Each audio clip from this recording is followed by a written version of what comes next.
Admiral Rebecca Torres stood at the command deck of Luna Station, watching the blue marble of Earth slowly rotate below. 3 months had passed since humanity's first contact with the Galactic Federation, and the initial excitement had given way to careful planning. The galaxy was vast, filled with thousands of species, and humanity was just the newest member of this cosmic community. The communication panel chirped with an urgent signal. Dr. Michael Reed, the chief xenobiologist and Federation liaison, appeared on screen with worry etched across his face. Behind him stood Ambassador Kale Vorthek, the Reptilian Federation representative who had become Earth's primary contact with the galactic government. Admiral Torres, we have a serious problem, Reed began, his voice tight with concern. The Krenth hegemony has made a declaration. Torres felt her stomach drop. The Krenth hegemony was one of the most powerful military forces in the galaxy, controlling dozens of star systems near the galactic core. Their warriors were known for their brutality and their belief that weaker species should serve the strong. Ambassador Vorthek stepped forward, his scaled features showing unusual distress. The hegemony has declared humanity a contamination threat to galactic stability. They claim your species is too dangerous to be allowed to spread among the stars. Dangerous? Torres asked, raising an eyebrow. We've been nothing but peaceful since first contact. That is precisely the problem, Vorthek replied, his voice carrying a nervous tremor. General Fax Morden, their fleet commander, believes that any species capable of surviving on a death world like Earth represents a long-term threat to galactic order. He fears what humans might become given time and resources. Reed pulled up a holographic display showing a massive fleet of dark ships moving through space. They're mobilizing a purge fleet. 300 heavy cruisers, supported by fighter wings and assault ships. The Federation Council has protested, but the hegemony claims they're acting under ancient galactic law regarding dangerous species. Torres studied the display, her mind racing. The Federation had been clear about their military capabilities during first contact. Most galactic species had moved beyond warfare centuries ago, maintaining only small defensive forces. Combat was ritualized, almost ceremonial, with minimal casualties and clear rules of engagement. What's their timeline? She asked. 72 hours, Vorthek said quietly. General Morden will broadcast his ultimatum across all Federation channels. Humanity must surrender immediately or face extinction.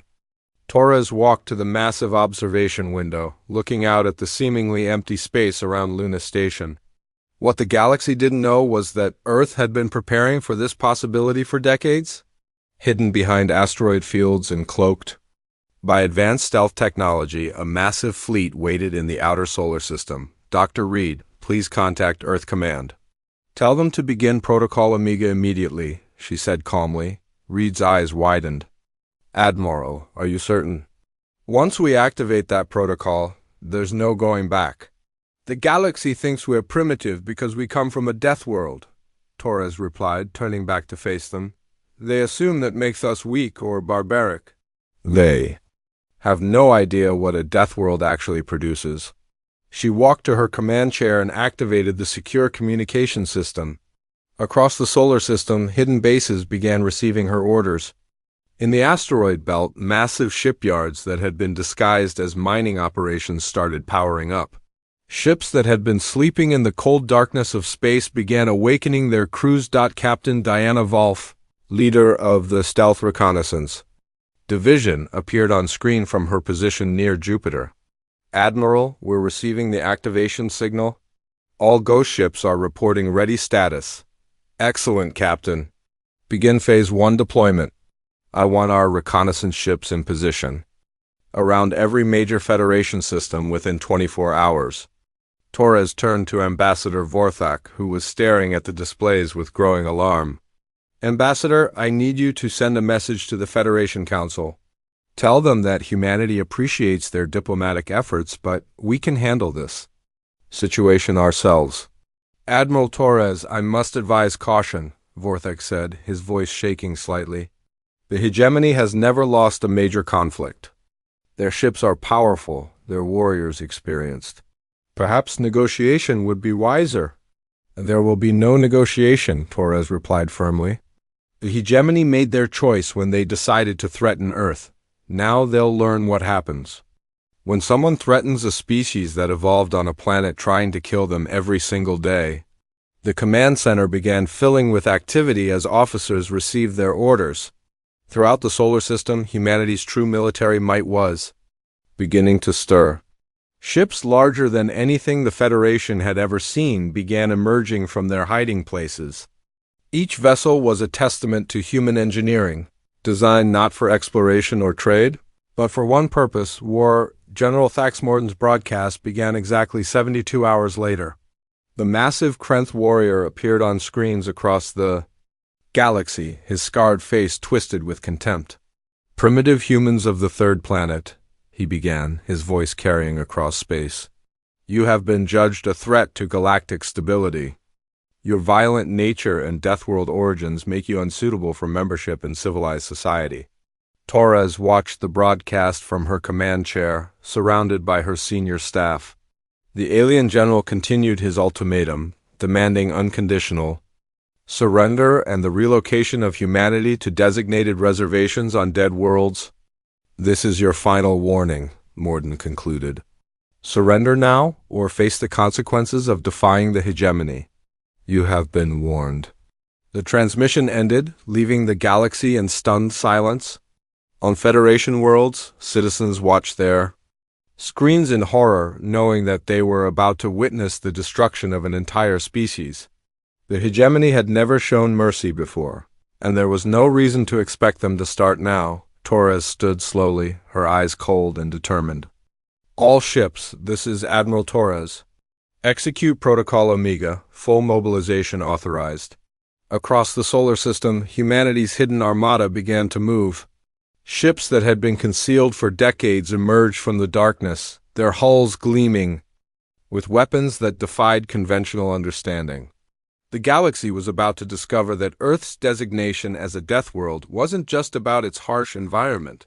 It was about the kind of species such a world would forge in the fires of constant survival. The sleeping giant had awakened, and the galaxy would never be the same. The first reports came from Federation monitoring stations scattered throughout the galaxy. Operators who had been tracking routine shipping traffic suddenly found their screens filled with massive signatures appearing around the Sol system. What had seemed like empty space was now revealing itself to be anything but empty. High Chancellor Rim Tolosa stood in the Federation Council chambers on the capital world of Zentara Prime, watching the incoming data with growing disbelief. The elegant insectoid leader had governed the galaxy's peaceful alliance for over 2 centuries, but nothing in her experience had prepared her for what she was witnessing. "These readings cannot be correct," she said to her aide, a young amphibious being named Qual Nethys. "The sensors must be malfunctioning." Qual checked the displays again, his webbed fingers moving rapidly across the controls. "Chancellor, I've verified the data 17 times. The readings are accurate. The humans have over 400 ships emerging from concealment around their home system." Tolosa's compound eyes reflected the holographic display showing the massive vessels. Each human ship was enormous, easily 3 times the size of the largest Federation cruiser. Their hulls were dark and angular, bristling with weapon systems that looked nothing like the elegant ceremonial armaments most civilized species carried. Captain Alex Stone stood on the bridge of the flagship Retribution, watching as his crew completed their final system checks. The massive dreadnought had been his home for the past 5 years, hidden in the shadow of Saturn's rings while Earth's engineers put the finishing touches on humanity's most advanced warship. "Captain, all systems are green across the board," reported his second-in-command, Commander Lisa Park. "Weapon systems are fully charged, engines are at maximum efficiency, and the crew is ready for combat operations." Stone nodded, his weathered face showing no emotion. He had served in Earth's military for 30 years, rising through the ranks during the planet's last major conflicts. Unlike the aliens, humans had never stopped preparing for war. Their entire history was one of constant conflict, adaptation, and survival. "Open a channel to Admiral Torres," he ordered. The Admiral's face appeared on the main screen, her expression calm but determined. "Captain Stone, how is the fleet looking?" "All ships report ready, Admiral. We're prepared to begin operations on your command." "Excellent. Take us out, Captain." It's time the galaxy learned what Earth has been building out here. As the human fleet began to move, Federation sensors across the galaxy registered the massive energy signatures. On dozens of worlds, citizens watched emergency broadcasts as their leaders struggled to understand what they were seeing. Elder Zun Cathari sat in the ancient archives of the Centauri Library, the galaxy's oldest repository of historical knowledge. The elderly scholar had spent centuries studying the rise and fall of civilizations, but the current crisis had sent him searching through the most obscure historical records. "There must be something," he muttered to himself, scrolling through documents that hadn't been accessed in millennia. A species doesn't just appear with this level of military capability. His search led him to fragments of legend, stories passed down from the earliest days of galactic civilization. Tales of world-burners, species so dangerous that they had been systematically eliminated by the first galactic governments. The records were incomplete, but they spoke of beings who turned warfare into an art form, who saw destruction as a tool rather than a last resort. Meanwhile, Scout Commander Nina Cross led her reconnaissance squadron through the outer reaches of Federation space, heading toward Krenth territory. Her ships were among humanity's most advanced, equipped with stealth systems that made them virtually invisible to alien sensors. "Commander, we're approaching the hegemony border," reported her navigator, Lieutenant Tom Brooks. "No sign of enemy patrols yet?" Cross studied the tactical display, noting the positions of Krenth outposts and supply lines. "Good. Begin mapping their defensive positions. I want to know exactly what we're dealing with before the main fleet arrives." Back on Zentara Prime, Chancellor Tolosa convened an emergency session of the Federation Council. Representatives from hundreds of species filled the great chamber, their voices rising in panic and confusion. "Order! Order!" Tolosa called out, her voice echoing through the chamber. "We must maintain calm in this crisis." Ambassador Vorthuk stood to address the assembly, his scaled skin pale with stress. "Fellow beings, I have been in direct contact with the human leadership. They claim to be responding to the hegemony's threat, but their capabilities far exceed anything we anticipated." A delegate from the peaceful Altarian collective raised a tentacled arm. "How is this possible? Their planet was only discovered 3 months ago. How could they have built such a fleet?" "Because we underestimated them," Vorthuk replied grimly. "We assumed that a species from a death world would be primitive, savage, perhaps useful as laborers or soldiers. We never considered that such a harsh environment might produce master engineers and strategists." The chamber erupted in frightened voices as the implications sank in. The Federation had welcomed humanity as a curiosity, a primitive species that might eventually contribute to galactic civilization. Instead, they had unknowingly invited a military superpower into their midst. Dr. Emma Foster worked frantically in the weapons laboratory aboard the Retribution, making final adjustments to humanity's most classified projects. The physicist had spent her career developing weapons that pushed the boundaries of known science, creating tools of destruction that would have horrified the galaxy's peaceful species. "The gravitational disruptor is ready for field testing," she reported to Captain Stone. "We've successfully miniaturized the technology to fit on our standard torpedo platforms." Stone reviewed the weapon specifications, noting the projected damage radius. "What about the stellar manipulation system?" "Still in final testing, but we should be ready to deploy within 48 hours. The targeting system can focus on any star within a 50 light-year radius." As the human fleet continued its advance, panic spread across Federation space. Civilian ships began fleeing from major trade routes, fearing they might be caught in the coming conflict. Military commanders who had spent their careers managing ceremonial forces suddenly found themselves facing the prospect of real warfare. The hegemony's confidence began to waver as reports reached General Morden's headquarters. The primitive species he had expected to crush with minimal effort was revealing itself. to be something far more dangerous than anyone had imagined. Sir, our border scouts report massive human ships approaching from multiple vectors, reported his aide, a young Krenth warrior named Vax Cletton. They're moving in formation, but their technology is unlike anything in our databases. Morden studied the tactical reports, his scarred face growing darker with each new piece of information. The humans weren't just responding to his threat. They were demonstrating capabilities that challenged everything he thought he knew about galactic warfare. The galaxy held its breath as two very different philosophies of war prepared to collide. On one side stood the hegemony with their traditional concepts of honor, territory, and dominance. On the other approached humanity, carrying the harsh lessons learned from millions of years of evolution on a world that had tried to kill them every single day. The peaceful era of galactic civilization was about to end, and nobody was prepared for what would take its place. The human fleet moved through Federation space like a dark tide, each ship a testament to decades of hidden preparation. Captain Alex Stone stood on the bridge of the Retribution, watching as civilian vessels fled from their path. The galaxy's peaceful species had never seen a true war fleet before, and their terror was evident in every panicked transmission. "Captain, we're receiving a priority communication from the Federation Council," reported Commander Park.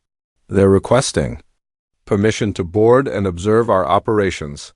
Stone considered the request. The Federation had been valuable allies during first contact, but they needed to understand what they were dealing with. "Grant permission, but make it clear that they're observers only. This is a human operation." An hour later, Ambassador Vorthak and a small delegation of Federation representatives materialized in the Retribution's conference room. The aliens looked around nervously at the ship's interior, noting the functional design and the weapon displays that lined the walls.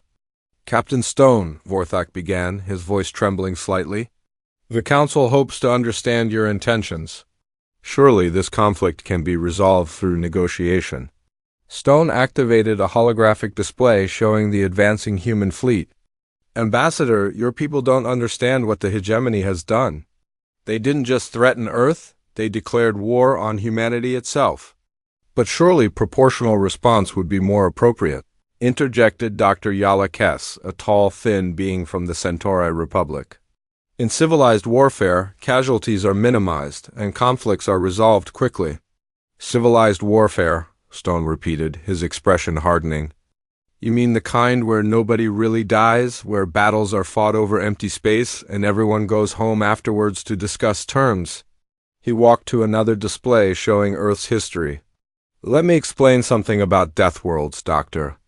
On Earth, everything is trying to kill you. The weather, the animals, the plants, even the ground itself. Humans didn't just survive on such a world. We thrived because we learned one fundamental truth. When something threatens your existence, you don't negotiate. You eliminate the threat completely." Colonel James Hart entered the conference room, his Marines' combat gear a stark contrast to the elegant robes of the Federation delegates. "Captain, we're approaching the first test site. All systems are ready for demonstration." Stone nodded. "Proceed, Colonel. Our guests should see what they're dealing with." The ship's main screen showed a dead planet in an uninhabited system, its surface scarred by ancient impacts. The world had been chosen specifically for testing humanity's more destructive capabilities away from populated areas. "This is Kepler 438c, Stone explained. "A dead rock with no strategic value. We're going to show you what human weapons can do." Dr. Emma Foster's voice came over the intercom from the weapons laboratory. "Gravitational disruptor is armed and ready, targeting the planet's northern hemisphere." The Federation delegates watched in growing horror as the human ship fired what appeared to be a simple torpedo. The weapon struck the planet's surface, and for a moment, nothing happened. Then the northern hemisphere began to collapse in on itself, the gravitational field intensifying until the rock and metal compressed into a sphere barely a kilometer across. "Impossible," whispered Dr. Tess. "Such technology violates every principle of civilized warfare." "It violates your principles," Stone corrected. Human warfare has only one rule: win, everything else is negotiable. Ambassador Vorthak stared at the display, his scaled features pale with shock. Captain, surely you don't intend to use such weapons against populated worlds. If the hegemony forces us to, Stone replied without hesitation, we've offered them one chance to surrender. If they refuse, we'll do whatever is necessary to protect Earth. The ship's communication system crackled to life as reports came in from across the fleet. Scout Commander Nina Cross's voice was calm and professional as she delivered her reconnaissance findings. Captain, we've completed mapping of the hegemony's outer defenses. They have 43 major installations and approximately 200 patrol ships guarding their border. All positions have been marked for targeting. Any sign of their main fleet? Stone asked. Negative, sir. Intelligence suggests they're massing near their capital system, probably expecting a traditional frontal assault. Stone smiled grimly. They're about to learn that humans don't fight traditional wars. Commander Ben Rivers, leader of the Psychological Warfare Division, joined the briefing via hologram.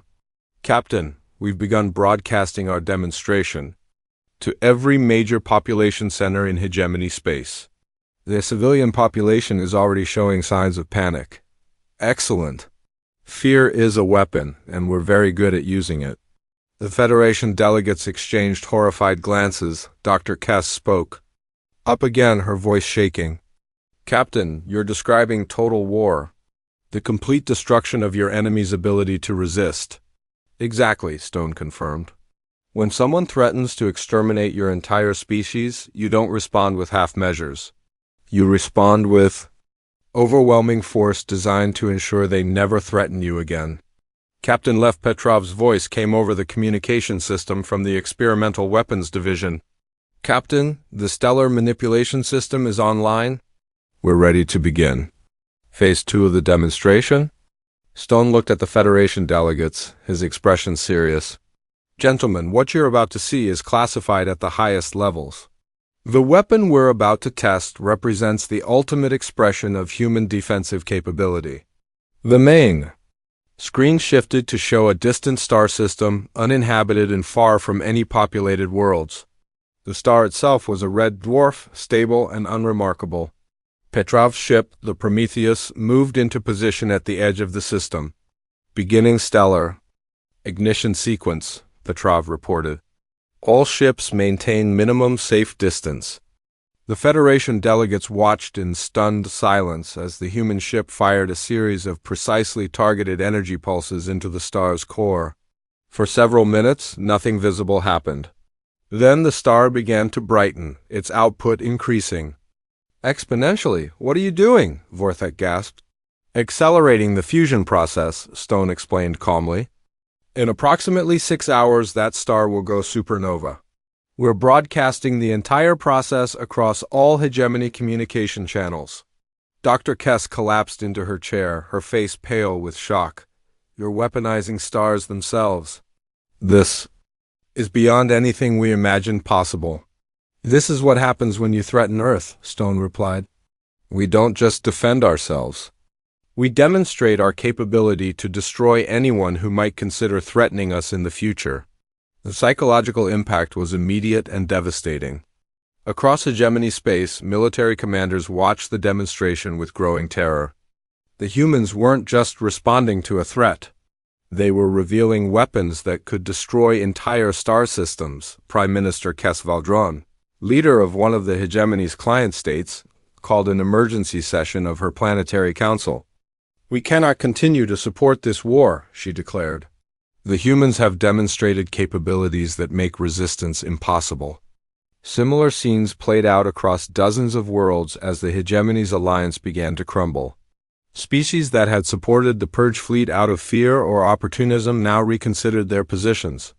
The humans had shown them what true warfare looked like, and none of them wanted to be on the receiving end of such destructive power. General Morden received report after report of defections and withdrawals. His confident prediction of easy victory was crumbling as the reality of human capabilities became clear. The primitive species he had expected to crush was instead teaching the galaxy a lesson in the true meaning of warfare as the human fleet continued its advance. The message was clear: Earth's children had learned well from their harsh homeworld. They had taken the lessons of survival and adaptation and forged them into weapons that defied imagination. The galaxy was about to discover that when you threaten a species forged in the fires of a death world, you don't get a proportional response. You get annihilation. General Thax Morden stood in the command center of his flagship, the Dominion, watching as his carefully planned campaign fell apart around him. The massive Krenth warrior had led successful military operations for over 4 decades, but nothing in his experience had prepared him for what the humans were doing. "Sir, we've lost contact with the 7th Fleet," reported his communications officer, a young Krenth named Dex Valone. Last transmission indicated they were engaging human reconnaissance units near the Altair system. Morden's scarred face darkened. With rage and growing fear, engaging? What do you mean engaging? They were ordered to observe and report, not to fight. Sir, the transmission cut off mid-sentence. All we received was something about gravitational anomalies and then nothing. The general turned to his tactical display, noting the red markers that indicated lost units. In the past 3 days, he had lost contact with over 30 patrol groups. None had reported significant combat, but all had simply vanished after. Encountering human forces. Fleet Admiral Kate Morgan watched the tactical situation unfold from her position aboard the human command ship, the Retribution. The humans had divided their fleet into multiple task forces, each one moving with precision toward predetermined positions around hegemony space. It was a textbook encirclement maneuver, but executed on a scale that dwarfed anything the galaxy had ever seen. "Admiral, all task forces report ready positions," announced her aide, Commander David Chun. "The hegemony is completely surrounded. No ship can leave their territory without our permission." Morgan studied the display with satisfaction. "Excellent. Begin Phase 2. I want psychological pressure applied to every major population center in hegemony space." Commander Ben Rivers, leading the Psychological Warfare Division, had been busy for the past week. His teams had been broadcasting carefully crafted messages to every world in the hegemony, showing footage of human weapons tests and the destruction of the star system. The psychological impact was beyond anything he had hoped for. "Admiral, we're receiving surrender requests from 17 different systems," Rivers reported. "Most are client states, but some are core hegemony worlds. They're asking for terms." "Tell them we accept only unconditional surrender," Morgan replied coldly. "Anyone who supported the Purge Fleet will face the consequences of their choice." On the hegemony capital world of Krenth Prime, civilian panic had reached critical levels. The population had watched in horror as the humans demonstrated their ability to destroy entire star systems, and now reports were coming in of human ships appearing throughout their territory. Duchess Iria Skelm, one of the most powerful nobles in the hegemony, called an emergency meeting of the ruling council. The elegant Krenth female had always been skeptical of General Morden's aggressive policies, but she had never imagined they would lead to such a catastrophic situation. "Fellow nobles," she began, addressing the assembled leaders, "we must face the reality of our situation. The humans have demonstrated capabilities that make continued resistance impossible." Duke Rex Thorne, a longtime supporter of the military faction, slammed his fist on the table. "We cannot simply surrender to primitives. The hegemony has ruled this sector for over 1,000 years, and it will cease to exist if we continue this foolish war," Skelm replied sharply. "The humans have shown us what they can do. They can destroy stars, Duke Thorne. What do you think they'll do to our worlds if we continue to resist?" The debate continued for hours, but the outcome was becoming inevitable. More and more reports arrived of human ships taking position around hegemony worlds of client states, abandoning their allegiance, and of civilian populations demanding peace at any cost. Meanwhile, the human fleet continued its methodical advance. Captain Alex Stone led his task force toward the hegemony's primary military installation, a massive fortress built into an asteroid field.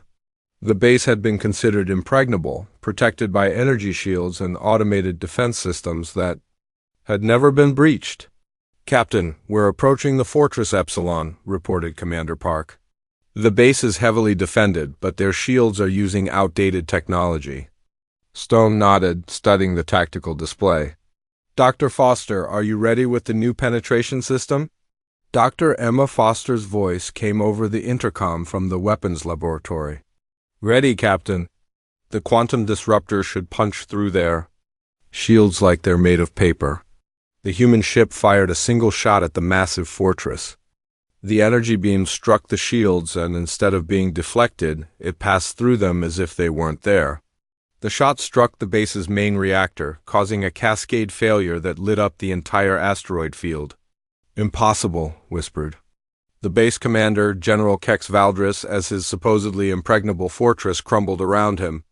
"How did they penetrate our shields?" The answer came as human Marines began boarding the damaged station. These weren't the ceremonial soldiers that most galactic species maintained, but hardened warriors trained for actual combat.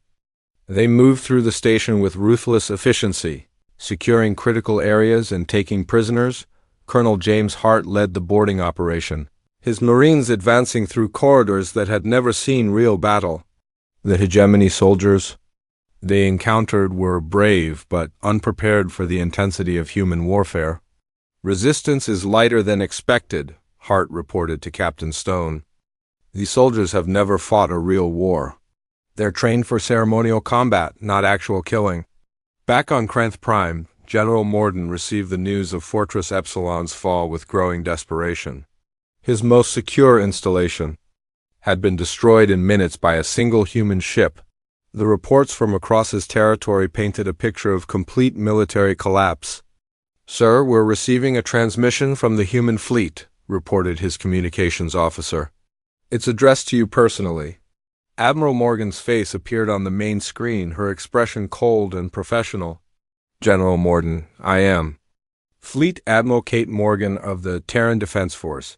You have exactly 24 hours to surrender unconditionally, or we will begin the systematic destruction of every world in your territory." Morden's pride warred with his growing fear. "You cannot threaten entire populations. There are billions of innocent civilians in our space." "You should have considered that before you threatened Earth," Morgan replied without emotion. "We offered you peace. You chose war. Now you'll face the consequences of that choice." The transmission shifted to show a view of space near the hegemony's industrial world of Manufactus Beta. A human ship was positioning itself near the system's star, preparing to repeat the demonstration that had terrified the galaxy. "This is what happens to those who threaten humanity," Morgan continued. "You have 24 hours to decide whether you want to be remembered as the general who saved his people, or the one who led them to extinction." The transmission ended, leaving Morden alone with his fears and the weight of billions of lives. Around him, his staff worked frantically to find some way to counter the human threat, but the reports continued to paint a picture of hopeless military inferiority across the galaxy. The Federation Council watched in stunned silence as the humans demonstrated a form of warfare that their peaceful civilization had never imagined. The systematic destruction of an entire military machine was being broadcast live, showing the galaxy what happened when someone threatened a species forged on a death world. Chancellor Tolosa called an emergency session, her compound eyes reflecting the tactical displays showing the human fleet's positions. "The humans have completely surrounded the hegemony," she announced to the assembled delegates. "Their military superiority is absolute, but surely they won't actually destroy inhabited worlds," protested a delegate from the Altarian Collective. "No civilized species would commit such atrocities." Elder Zun Kithari, who had been researching the ancient legends, spoke up from his position in the gallery. "You're thinking like a civilized species," he said quietly. "The humans aren't civilized. In the way we understand it, they're survivors. And survivors do whatever is necessary to ensure their continued existence." As the deadline approached, the pressure on General Morden became unbearable. His own officers were beginning to question his leadership, and reports were coming in of mass civilian demonstrations demanding peace. The hegemony's client states had already abandoned their alliance, leaving the core worlds alone against the human fleet. Duchess Skelm made her final appeal to the ruling council. "We have one choice," she declared. "Surrender now or watch our entire civilization burn. The humans have shown us what they're capable of. They don't bluff and they don't negotiate. They simply act." The vote was close, but fear ultimately triumphed over pride. The hegemony would surrender, but not before the galaxy learned a lesson that would echo through the ages. Never threaten a species that has learned to survive on a world trying to kill them every single day. The age of peaceful galactic civilization was ending, and a new era of human dominance was about to begin. The surrender came with less than 6 hours remaining on the human ultimatum. General Thax Morden stood in the great hall of the hegemony capital, his proud bearing finally broken by the weight of inevitable defeat. Around him, the ruling council of Krenth Prime had gathered to witness the end of their 1,000-year dominance. "Citizens of the galaxy," Morden began, his voice carrying across every communication channel in hegemony space, "I hereby announce the unconditional surrender of the Krenth hegemony to the Terran Defense Force. All military units are ordered to stand down immediately and await further instructions." The announcement sent shockwaves across the galaxy. In the space of 2 weeks, the most powerful military force in known space had been completely defeated without the humans firing a single shot at an inhabited world. The demonstration of overwhelming force had been so complete that resistance had simply collapsed. President Maria Santos stood before the Galaxy Assembly on Zentara Prime, addressing the gathered representatives of hundreds of worlds. The elegant human leader had been Earth's choice to represent their species in galactic politics, but her words now carried the weight of absolute military supremacy. "Fellow beings," she began, her voice calm but firm, "humanity did not seek this conflict. We were threatened with extinction simply for existing. The hegemony forced us to reveal capabilities we had hoped to keep hidden." The assembly hall was silent, filled with delegates who were still processing the rapid transformation of galactic power. Ambassador Vorthak sat in the front row, his scaled features showing the stress of the past weeks. The reptilian diplomat had thought he understood humanity, but the recent events had shattered every assumption. "The Terran Republic hereby establishes a protectorate over all former hegemony territories," Santos continued. "We will not be conquerors, but we will be protectors. Any species that chooses peace will find humanity to be a reliable ally." Admiral Rebecca Torres, now bearing the title of Supreme Commander of Terran Forces, stood beside the President. Her presence was a reminder that humanity's words were backed by unprecedented military power. The fleet that had forced the hegemony's surrender remained in position, a constant reminder of the new reality. "The age of unchallenged aggression is over," Torres announced. "Any species that threatens peaceful worlds will face the full response." Of the Terran Defense Force, we learned long ago that peace is only possible when good beings have the strength to defend themselves. High Chancellor Rim Tolosa struggled to maintain order in the assembly as delegates from across the galaxy voiced their concerns and fears. The insectoid leader had spent centuries building a peaceful galactic civilization, only to watch it transform overnight into something completely different. "The Federation Council recognizes the new reality," Tolosa announced. "We welcome humanity's commitment to protecting peaceful worlds, but we must also establish protocols for this new relationship." Elder Zun Cathari watched the proceedings. From the observer's gallery, his ancient eyes reflecting deep understanding. His research into the old legends had proven prophetic. The humans were indeed world burners, but not in the way the galaxy had expected. They burned away the old order to forge something new. Captain Alex Stone stood on the bridge of the Retribution as it patrolled the former hegemony capital system. The massive dreadnought now served as the flagship of the Terran Protectorate fleet, ensuring that the transition to human oversight proceeded smoothly. Around him, his crew monitored communications from across the conquered territory. "Captain, we're receiving reports from all sectors," Commander Park announced. The former hegemony worlds are adapting to our administration. Most populations seem relieved that the war is over. Stone nodded, studying the tactical displays that showed human ships positioned throughout what had once been enemy territory. The deployment was strategic, designed to project power while avoiding the appearance of occupation. Humanity had learned that ruling through fear was less effective than ruling through demonstrated competence. Any word from the former hegemony? Leadership? He asked. General Morden has been relocated to a Federation facility for questioning. Most of the ruling council has accepted positions in the new civilian government structure. They understand that cooperation is their only option. Duchess Iria Skelm had indeed accepted the reality of human dominance. The former hegemony noble now served as a liaison between the conquered worlds and their new protectors.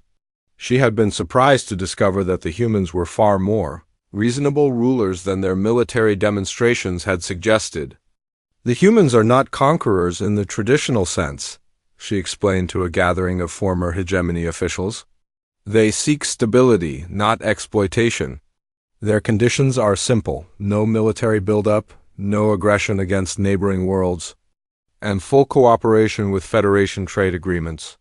The transformation was remarkable. Worlds that had lived under the hegemony's military rule for centuries suddenly found themselves with more freedom than they had ever known. The humans demanded obedience in matters of galactic security, but they showed little interest in micromanaging local affairs. Commander Ben Rivers had been assigned to establish the new psychological framework that would govern human-alien relations. His broadcasts now emphasized cooperation and mutual benefit rather than the raw fear that had ended the war.